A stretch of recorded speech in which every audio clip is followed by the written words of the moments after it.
you had a quote during that trial that that blew me away, and I was like, man, this sounds like a proverb. You said Relly was a man whose tongue was a stranger to the truth, and I was like, man, that is powerful, and it really summarized that whole entire testimony, his whole entire time on the stand.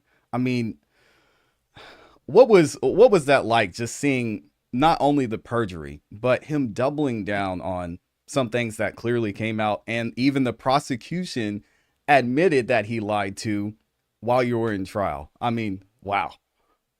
It was, look, again, I cross-examine for a living. I've done 120 Yeah. jury trials. I've never Yeah. seen anyone like this, even me. I mean, I've seen some bad witnesses. This guy was a glorious train wreck. I mean, he, like, literally, he did things I've never seen before. Like, he admitted perjury. Like, once he said, I said, well, you said Yeah. this the other day. Oh, how you said this, but that's not true. Why did you say that? Well, because you were annoying me. I just wanted to get out of here, so I just said any answer just so I could leave. So Mess, he man. just told the jury he lied because he was annoyed. Well, that's important, but he wants his 30 million. Um, he Yeah. once at one point gave an answer where it's one question and he said yes, no, I don't know, maybe. That was four answers to one question. Yes, no, I don't know, maybe. So I said to him and the jury, I said, well, just pick So one for the which one jury, is whichever it? one you want. Just pick one. Yeah. Just pick one for the jury. Anyone you want, just pick one. I mean, this guy was such Man. a laughing stock that the jury. Look, I've done enough of these. The jury's halfway through the cross. Normally, they look at the witness. Hmm. Halfway through, they turned around and they literally, in unison, stopped looking at him. And when you stop looking at a witness when they're testifying, it's death. It's death to the That's it. witness ability.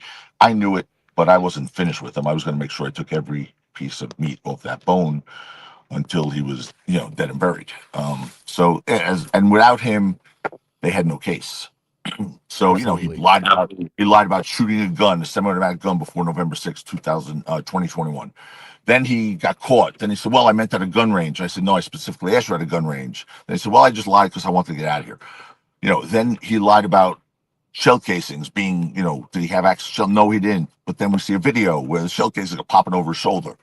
Right. But that was L.A. He said that was in New Jersey. That's true. So, which means he couldn't fly with loose shell casings to Los Angeles, right? And It's right around the we corner. found right. It's like walking distance from the courthouse, that shooting range in Los Angeles. Wild. Perjury. That called that, and that was in summation. I call that the perjury miniseries because he perjured himself about 6 or 7 times on that one topic, and that was the Yeah. end of the case. That was the end for them. Yeah, absolutely. And I think we all saw that and felt that on the channel here as we were watching too. Like, this is the prosecution's key witness. This guy who's up here lying, and then closing arguments, you have Lewin saying, "Well, okay, we know Relly lied. It's not a big deal." I could not believe that.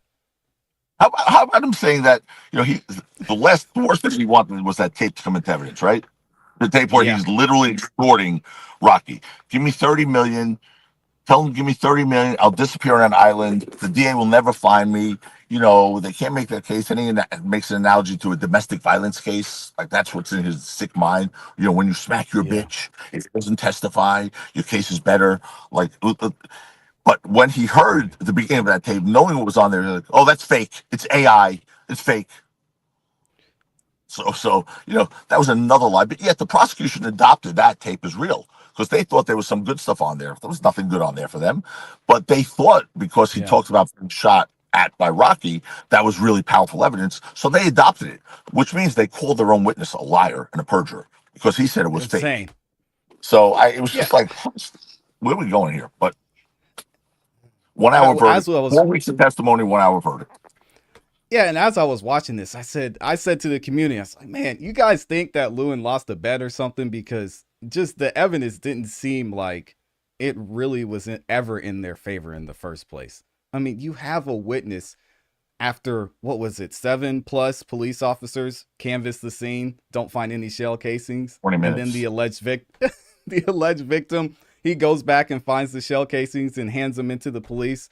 I mean, An hour and 45 minutes later, within 1 minute, with a cell phone. I mean, come it's on. so ridiculous. But they here's what they thought. That case was so strong that Lewin was mocking me during the trial. He was like, I This know. jury, first of all, he referenced the fact that you don't like this jury. You don't like this jury because there wasn't one black on the jury. Okay. He kept saying to me, I don't like the jury because we moved to quash initially the jury panel because, Right. look, this is downtown Los Angeles, Eric, downtown Los Angeles. OJ had a trial in the same court on the floor, the same floor, the courthouse right next door, the same Yep. floor as we did on the ninth floor. OJ had 8 black jurors, downtown LA. The panel comes in, 106 jurors come in. There were 4 African Americans, 4. And the first one was Wow. number 73. 73 was the first juror. The first, like, 40 jurors would have to have gotten hit by a bus for me to even say hello to a black juror. I didn't even say good morning to a black juror. They didn't even come in the Man. box. So I had 12 jurors, not one a member of that community. And I said, Yeah. in summation, subtly, I said, you represent the conscience of the community. You all do. And Yeah. when I say the community, I mean all of the community you're from, this part, downtown LA, Pasadena, whatever, Compton and Englewood as well. You represent them. And some of the jurors actually later said to me, yeah, we thought it was really weird there wasn't a black juror on there. We thought there was something wrong. And Mm-hmm. it was just odd that, I mean, we're in downtown Los Angeles. We weren't in Santa Barbara. Right. And we didn't want, so Lewin had pointed out to me multiple times, you don't like this jury. You don't like this jury, which to me was an indication that he was talking about the racial composition of the jury. Then he was mocking our Mm-hmm. defense throughout the trial. And I was like, we will see what the jury says. Funny, because when the jury spoke, I turned to look at him. He was gone. Him and his little rolly suitcase were out of there before the second of the not guilty, the N, and he was gone. I didn't even see him. He just, Uh, I don't know what happened. But it was yeah. quite a war. That was quite a war, that case. It really was. Yeah, and I mean, there's a lot of adversity we saw, and a lot of things that we didn't see off camera too. I mean, Lewin even mentioned, and I Ooh, had this marked down too. He said, "What did he say? One more word, and we air out everything that took place in this courtroom. You might want that to made me stop, laugh. Joe." That's when it went, ooh, ooh. And then someone did a LeBron James, what they call a mime, where when LeBron did that, Yeah, then ooh.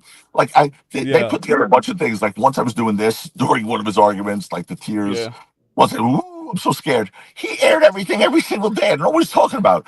The defense didn't turn over this. The defense was late with this. Every day he bitched about something. And the judge was like, yes, enough. Meantime, they turned over a ballistics report that they had a year and a half earlier after jury selection. But yet, absolutely, the hypocrisy was mind-boggling. I didn't go whining to the judge. I said that should be excluded. The judge said, no, it's not being excluded. Fine, we move on. That's trial. roll But with I it. mean, Yep, we're going to air everything that happened in this case. What? You aired it every day. Every day he bitched about something new. There was nothing left for him to air. That was only, by the way, the reason he said that was because I just pointed out on the record that Mr. Lewin was found by the federal appellate court, the Ninth Circuit, to have lied to a jury in summation, yes, which caused them to overturn a murder conviction. I'm sorry. yeah, I didn't say it. The appellate division did. The Ninth Circuit said he substantially misrepresented to a jury, facts, and that caused him to overturn a murder conviction. Sorry you don't like to hear that in open court, Mr. Lewin, but that was but something that it's was true. important to me. And I had to bring it up to the judge because that's what he was doing in this case. And so Right. long story short is when I said that he became unglued and, started flipping out. And the funny part is if you guys couldn't see the jury during the trial, I mean, this guy was the odd bird. Something I think was a little off. During the trial, he was staring at the jury with that. He had his mouth open like, and he would just stare at the jury like one at a time. Man, Oh when I'm man. on trial, I don't even look at the jury because I don't want to invade their province. I don't want them to think I'm trying to message them. Not only Right. that, I don't want my brain to get all screwed up. Like if I see a juror going like making a frown or something, I'm be like, oh shoot, we got to change something. We got to do this. I just try my case. I'm mission oriented. I know what's going on. I don't need to look Right. at the jury. There's too many downsides to that. Well, he was staring at jurors. And I was like, that's weird. 3 jurors said to me afterwards, we thought he was trying to intimidate us. We found it offensive that he was staring at us. Okay, He was well, trying there to you go. intimidate everybody. I mean, It including didn't you, work. right? It's funny when he came into the case, he was throwing the case at the last minute. Apparently, he never lost the case, which I say then, boy, he must have handpicked his cases. But I was glad to give him his first taste of what an L is. Um, But apparently Yeah. never lost the case. They brought him at the last minute. He took the case from this Paul Persloma guy, basically, who was reduced to like the second chair, and so he comes at the last minute, and I got calls, Eric. I There got it is. calls from more lawyers that I never heard of before, saying, "Be careful with this guy. Be careful. He's his word. It means nothing. He's unethical. He's dirty. He'll do this. He'll try and control the courtroom. He's a bully." I Yep. got calls from 2 people inside the district attorney's office who I didn't even know telling me that. Okay, lawyers from all over the country who are well-regarded lawyers. There are so Hmm. many disciplinary complaints against this guy, and I'm from Brooklyn. Like, I don't give a shit. Like, no one's intimidating me. I'm not getting bullied. You're gonna Are do you your kidding me? job and keep it moving. Yeah. The press asked me when he got brought into the case the day before trial started, "Are you concerned that Lewin got brought into the case?" I literally laughed out loud, not in purpose. I just responded that way. I go, "Am I Mm. worried?" "Oh, no, they could bring the district attorney to try it also." I said, "No, I'm not worried about anything." So that's what he was trying to do. And, he was trying to run the courtroom, intimidate the judge, bully the judge. And at one point, the judge just snapped on him. You saw that. I Yeah. mean, never seen a Twice. judge command him twice, a prosecutor. "Do you want to argue with me? Do you want to argue?" In front of the jury. I was like, whoa. I go, wow, Yeah. that's different. That is different. But he just is not used to not getting his way. Apparently, Yeah. it's not used to not being able to bully people. Well, he ran to the wrong guy because I don't get bullied by anybody. I'm not the toughest guy in the world. I'm not trying to be a tough guy when I say that, Eric. But Yeah. I don't get pushed around. I don't get bullied. I certainly don't let someone do things that I believe are improper when I'm defending a guy in a fight for his liberty. So that's never happening.